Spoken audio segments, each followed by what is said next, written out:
Hi, I'm Duncan, and I'd like to welcome you to my latest YouTube channel presentation.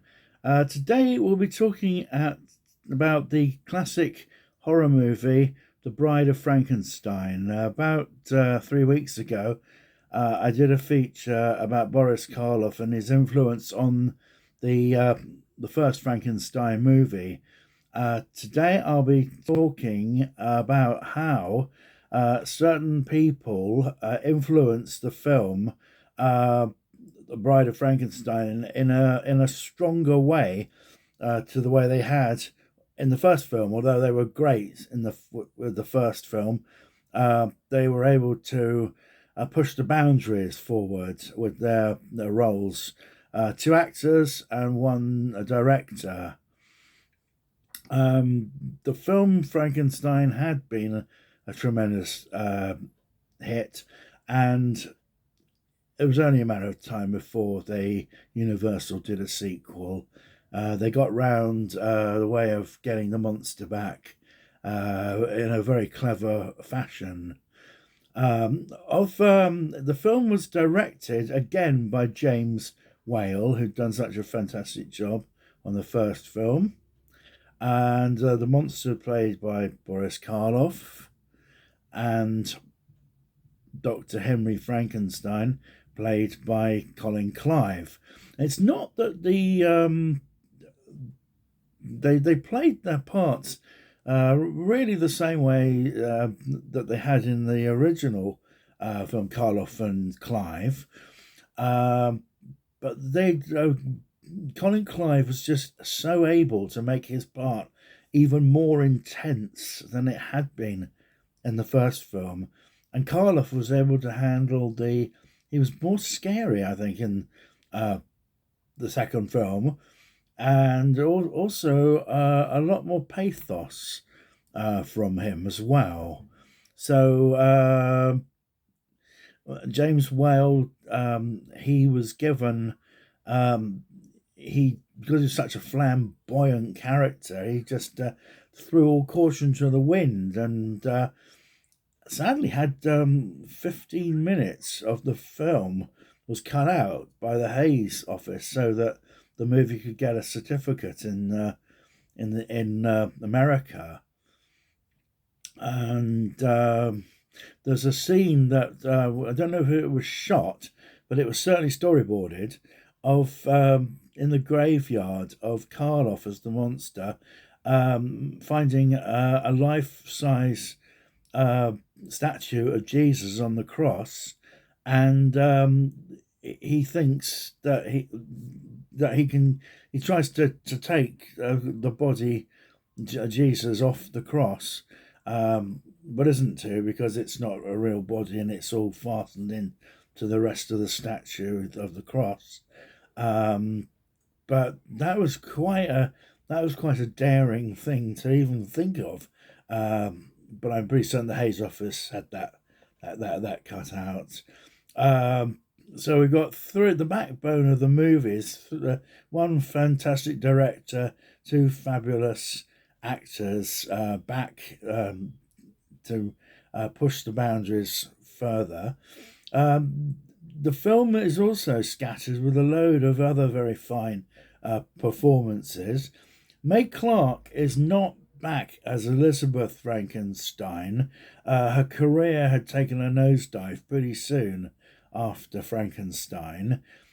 She's replaced by Valerie Hobson, who was a very, very young actress, and she did a very fine job as Elizabeth. We've got Dwight Fry as a character called Carl, who flies kites. He, of course, played Fritz, the hunchback assistant, in the first film. We've got O.P. Heggie, who plays the blind man, who becomes friends with the monster for a brief period, and his performance is full of pathos. I don't want to spoil it for people who haven't seen the film. We got John Carradine and Walter Brennan as two lost travelers. They got lost in the woods, and they roll up at asking for directions. Not a good place to ask for directions. Just trying to think if there's anybody else who knocks. There are no child characters in any depth apart from a group of children who the monster comes across, and they all make a run for it. Just while I'm thinking about it, I showed this Super 7 miniature of the monster last time I did the feature, and I call him a night Frankenstein monster. I call him the nightclub version, and here we've got the bride. I couldn't find her last time, and they both glow in the dark.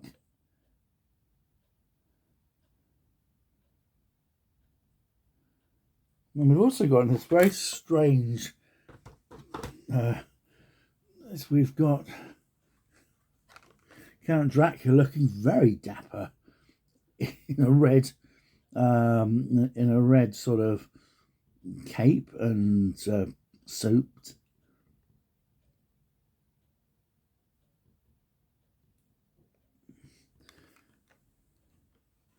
And just to roll them off,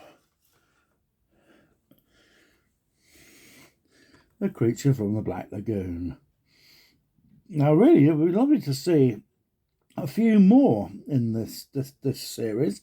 I think this is the only 4 that have been done, and this is the creature from the Black Lagoon. But he's one from the Revenge of the Creature. That's the second picture, but they're lovely figures. These really lovely. Now, of course, there is another.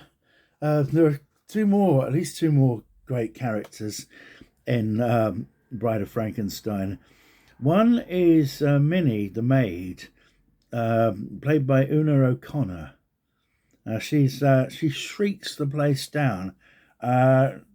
She was in The Invisible Man with Claude Rains a couple of years earlier, where she shrieked the place down. They obviously thought, we've got to have her back to shriek the place down in The Bride of Frankenstein.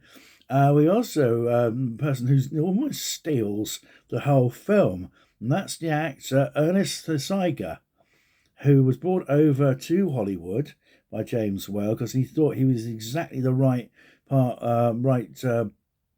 balance of evil and eccentricity.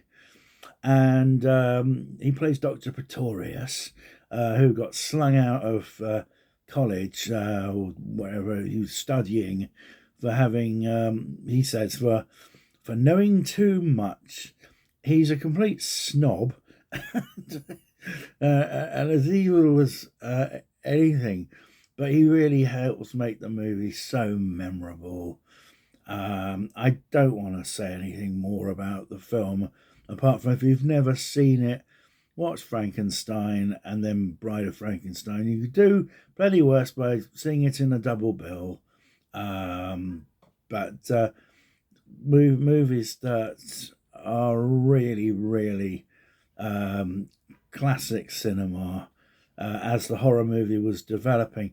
James Whale refused to do another horror picture. He'd made those 2 Frankenstein films. He'd made Old Dark House and The Invisible Man, and he felt he just couldn't top it.